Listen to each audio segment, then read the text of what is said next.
The package has been received. Michelle, you are famous now. Everybody knows your nombre. I'll need you to come with me unless you want to face the wrath of the paparazzi. One flash from their picture boxes and the charade is over. The jig is up. Bye-bye.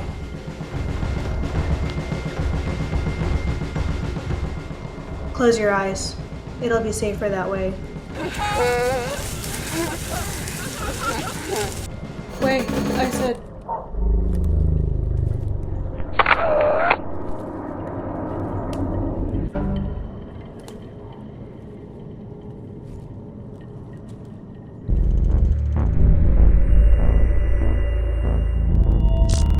Welcome to Artsplained, the show where I explain art.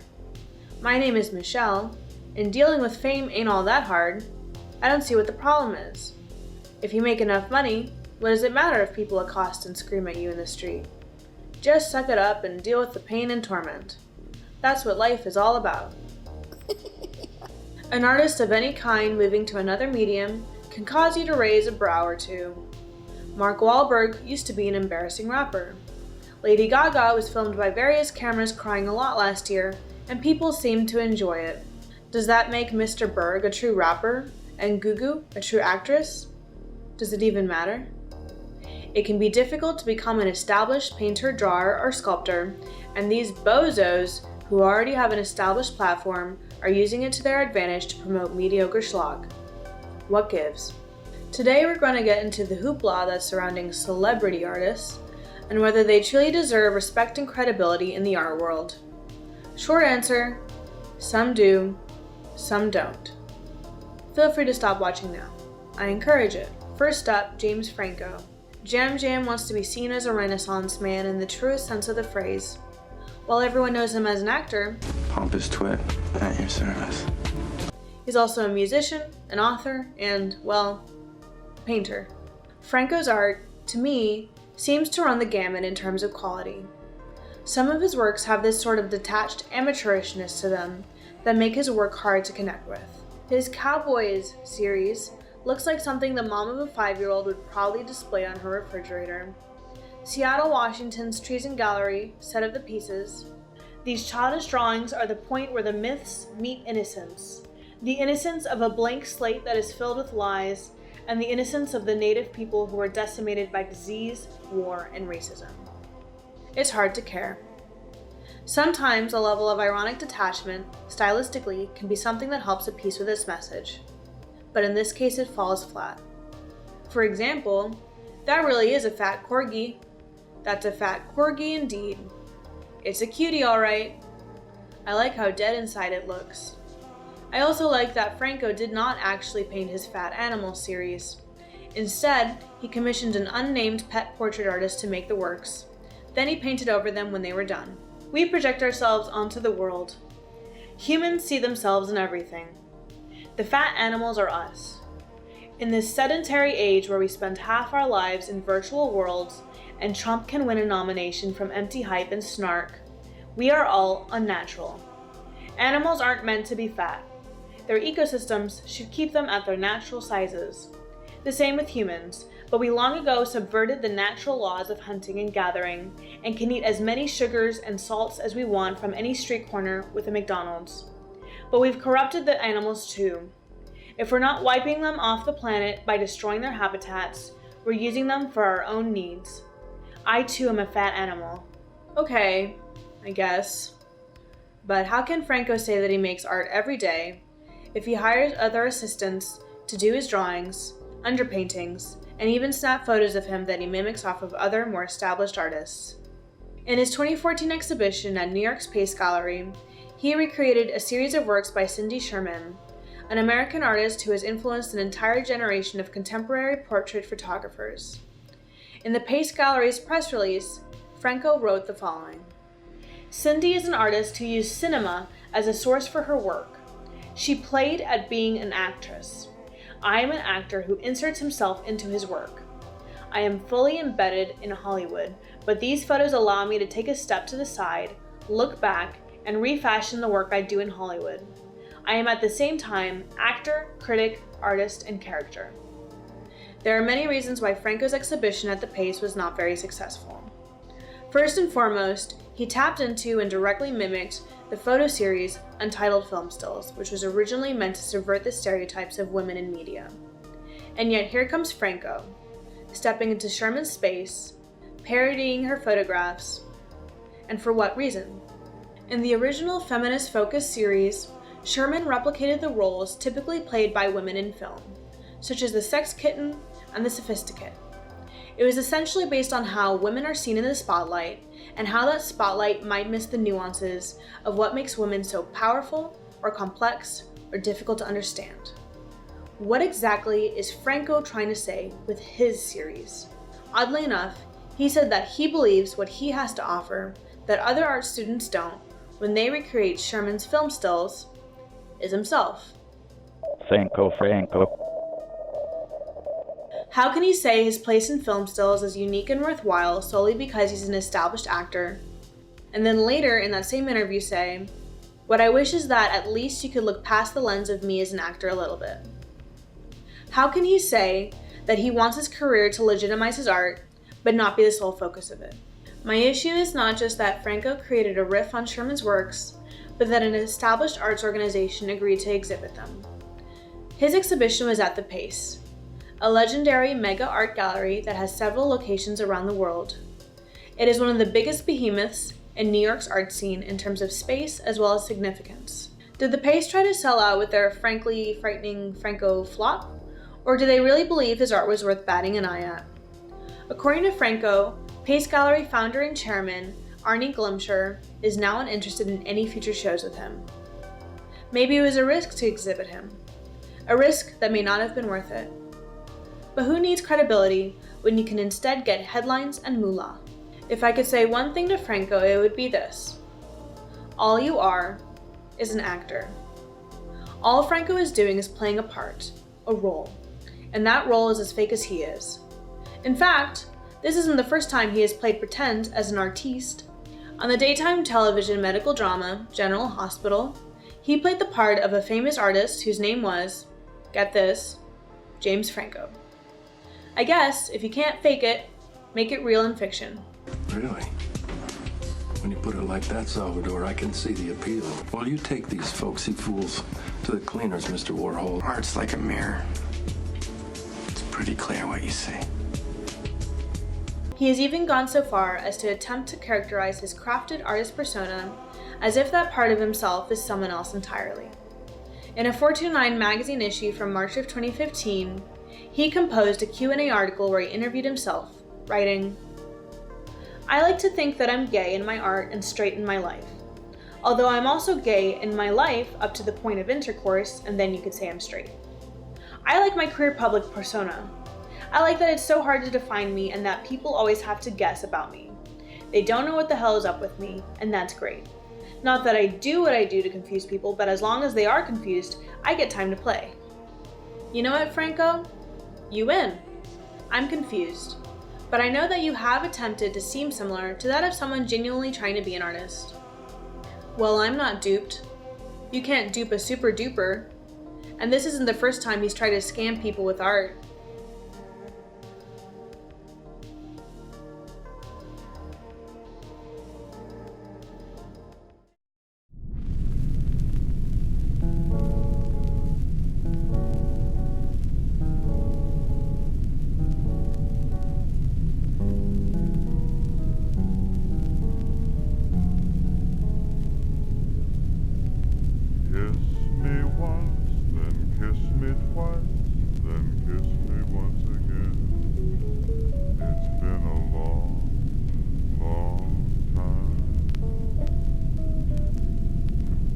Haven't felt like this, my dear, since I can't remember.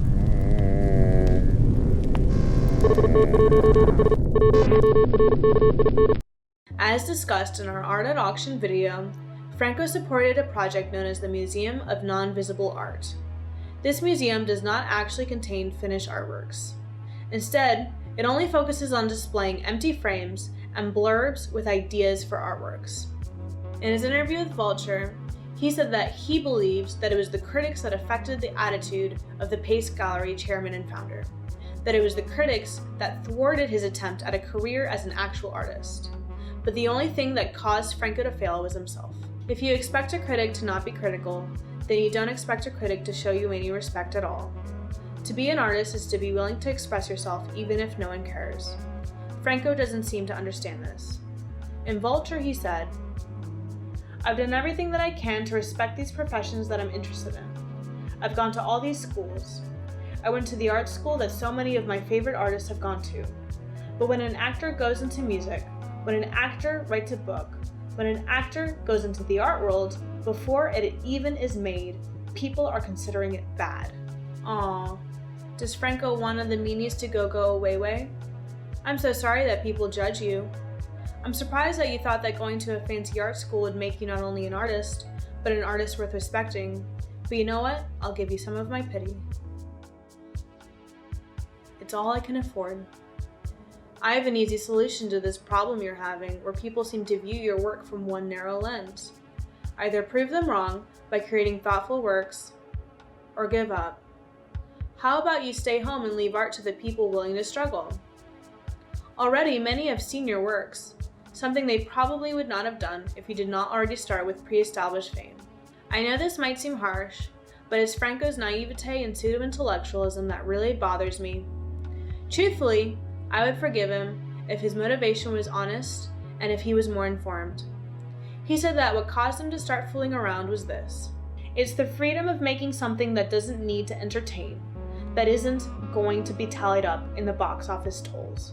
Excuse me, but if you think that art isn't essentially entertaining, or that the art world doesn't have any trivial methods to measuring success through purely quantitative fiscal standards, then you, my dear boy, are an even bigger fool than I realized.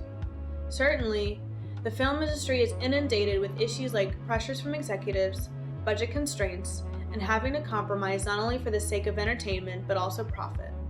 But if you somehow think that artists don't also have to worry about making a profit or finding ways to intrigue those high in power, then you make me sick. If you truly feel the undying need to create, then do so. But don't pay others to make artworks for you, only for you to put your name on their works with little to no credit to them.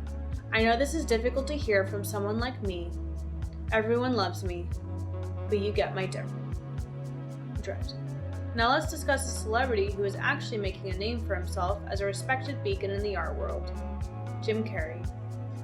The man, the myth, the king of making funny faces, Carrey has earned himself a reputation as more than just a dum-dum, but an artist. For approximately 2 years, Carrey confined his works to social media posts and press reproductions. It wasn't until 2011 that he showed his chops as a visual artist at his first solo exhibition in a Palm Springs, California gallery. In late 2018, he had another exhibition, this time at Los Angeles' contemporary art gallery, Macaron. The exhibition had a total of 108 cartoons from the years 2016 through 2018, with many of them including Mitch McConnell, Sarah Huckabee Sanders, and of course El Presidente Donald Trump. In an interview with the LA Times, gallery owner Michelle Macaron said that she found Carrey's self-taught art to be urgent, unfiltered, and authentic. Vice also described Carrey as the foremost artist of the resistance. Vulture's art critic Jerry Saltz has even described his drawings as viciously perceptive, deeming him one of the best public political cartoonists of our moment. One notable artwork by Carrey shows Trump hammering a nail into the hand of what one can assume is Jesus. On Twitter, Carrey posted the quote, "Jesus was a loser, a failed carpenter. He's a savior because he was crucified. I like people that weren't crucified." This is, of course, a reference to Trump's quote on the late Arizona Senator John McCain. Another artwork created by Carrey that shows a dedication to his craft is the 2013 bronze sculpture Ayla, which took 2 years to complete. This piece represents true love, with the name symbolizing a halo of light around the moon, according to his Turkish definition. In an interview with Hollywood Reporter, Carrey said, "She holds all of the magic and power of the universe in her head, and she's basically basking in the moonlight. On full moon nights, she wakes up." With this, he means to imply that her serene expression literally lights up at night, when a full moon shines off her closed reflective eyelids. While leisurely slouched by an open window, Her nude form, as well as the lack of walls, doors, or anything to enclose her, cause her to appear at once a casual observer of nature, while also a part of it as well. I actually enjoy Carrey's caricatures, his use of color, and his courage to really stick it to the orange boy. He's not afraid of how quote-unquote bad this kind of political criticism might be for his career. There is one label that has been placed on him as an artist that I cannot tolerate. That is him being an outsider artist. In 2019, Carrey's drawings were included in the 27th Annual Outsider Art Fair in New York, which welcomed 67 galleries from 37 cities in 7 countries. In an interview with ArtNet, Andrew Edlin, the director of the Outsider Art Fair, said, "While Carrey certainly is a self-taught artist, nobody would say that Carrey is a culturally isolated figure as some other outsider artists are. Even though we're more connected to art by technology, Carrey shows that we're still discovering incredible examples of work by people who aren't part of the art world, aren't schooled, and came to art without career aspirations or without the audience being a driving factor." Carrey? An outsider? I see that as a slap in the face to the artists who are far more underappreciated and undervalued, whether that be due to their medium or style, socioeconomic status, race, gender, sexuality, or any other reason. Already, Carrey has over 18 million followers on Twitter, with tens of thousands of likes on many of his tweets that share his artworks. Why could this gallery have not included an artist with less pre-established fame? At the time I posed the question on Twitter, do you think Jim Carrey should or could be considered an outsider artist? With a whopping 56 votes, the scientifically backed consensus was clear. Carrey is a liar. What a shocker. I do not doubt Carrey's passion for expressing himself in creative and perhaps even genius ways. Is he an artist? Sure, why not? The general public began to take notice that Carrey was not just a performance artist, but also a visual one, in 2017 after a short documentary was published on Vimeo called I Needed Color. It's a quick, beautiful piece about how Carrey has shifted his focus from acting to painting and sculpting. I don't know what painting teaches me. I know that it just frees me. Free from the future, free from the past, free from regret, free from worry. In an interview with Vulture, Carrey has also said, "I don't work toward the encouragement of the crowd as much as I do myself. Art is a very vulnerable, open, soft spot, and you lay yourself open to be criticized, ripped apart, told you should stay in your lane, and I've never believed in lanes. I both respect and agree with these sentiments. Carrey, you are more than welcome to swerve in as many lanes as you want." Ladies and gentlemen, Mr. David Liebe Hart. Sorry, he's shy.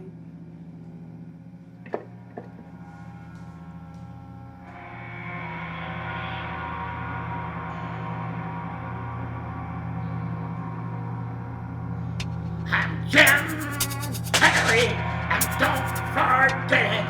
I'm Jim Carrey, and don't forget it. I'm Jim Carrey, and don't forget it. I'm from Canada, I have a rapper face.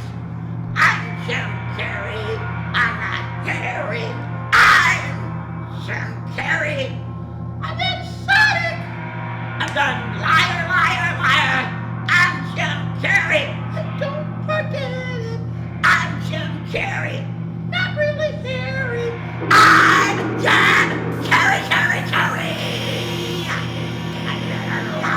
Liar. I'm a TV show of the Jim Carrey Show. I'm Jim Carrey from Canada. I have a lot of talent. No, I'm Jim Carrey, and don't forget it. I even had my own game show. I'm Jim Carrey. I'm not Harry. You are disturbing my research. I don't wear glasses anymore. I wear a mustache instead. I'm Jim Carrey. I'm not Harry. Jim Carrey. I'm Harry. I'm Jim Carrey.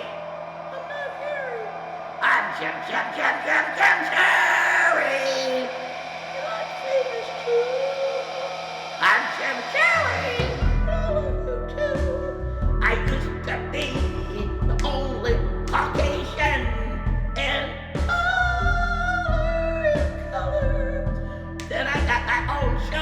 on the Jim Carrey show.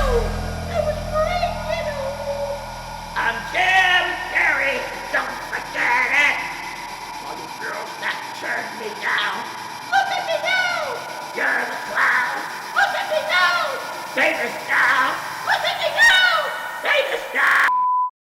My question is this. At what point does someone transcend from being a celebrity artist to an artist in their own right? Moreover, can a celebrity artist ever be considered an outsider artist?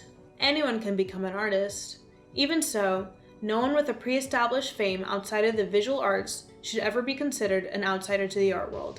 This is because their fame automatically catapults any newly created work of theirs into the public eye, therefore proving that their struggles are much different than someone who is underappreciated due to their geography, or social standing, or physical qualities, or anything else. At the most, a celebrity artist can be an outsider to being an outsider artist. To be taken seriously, it's important for an artist, celebrity or not, to at least care about their work and show a certain level of respect towards the craft. I feel like that shouldn't be too much to ask for. While Franco seems to show a lack of both care and understanding, Carrey at least seems to have a high level of dedication and love for what he's doing. Franco just wants another notch in his belt, and to say that he's a true artist just for the sake of doing so. For the clout. Certainly, it's easier for both of them to get their works out there because of their celebrity status. But props to Jimmy for trying. Speaking of fame, don't forget to subscribe and like.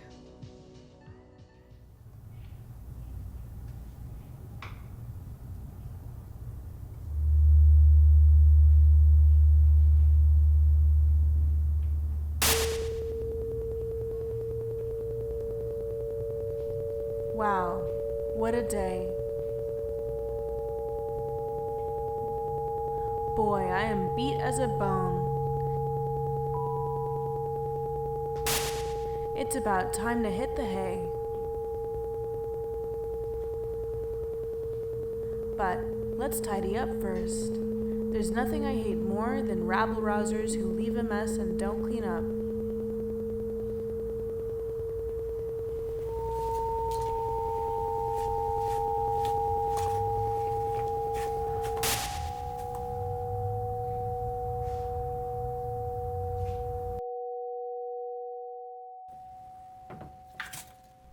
Spick as a span, clean as a fiddle.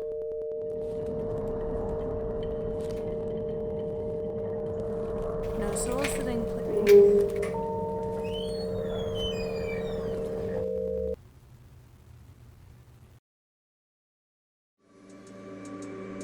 And you know, if I was a young boy, I'd say I want to be just like you, Jim Carrey.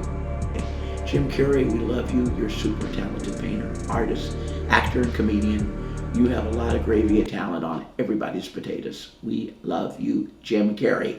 You can find my art, my acting, my music, my videos on artbyliebehart.com. Now, people misspell Liebe. It doesn't have a V in it. It has a B in it. Liebe Hart is, let me do it. A as in apple, R as in Robert, T as in Tiger, B as in boy, Y as in yogurt, L as in Larry, I as in ice cream, E as in egg, B as in boy, E as in egg, H as in horse, A as in apple, R as in Tiger, T as in Tony, and .com. That's artbyliebehart.com.